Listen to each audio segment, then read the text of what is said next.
Uzukholwe uWelile asekushilo laphana ke kuKhuzani M2 ngayo uKhuzani. Sawubona kuphila kuphi la kufuneka khona lo mbukiso njengamanje ukubingelela yena ke uMathinto wacebisa intombi zomqomela amahlaka abanye zibaqomela imali zokwazi.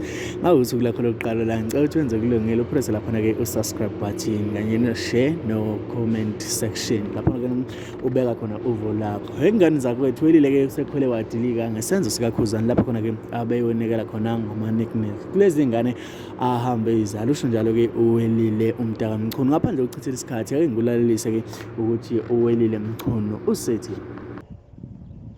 engabe unikela nini ngithi lo wahlala enikelani ngama-nicknames kanti yena lo no drink usuyamthatha-ke manje uthi akunikela lezi ingane zakhe oyisala usuku nosuku ey'khiqizakho usala kankathi usalalela umfana wena ngoba nje umithisa usuku nosuku kumanje nje khona intombazane ikhulelwe uzalalela lokhu ukuthi ahambe manje seyokhiqiza-ke manje masinext eyonikela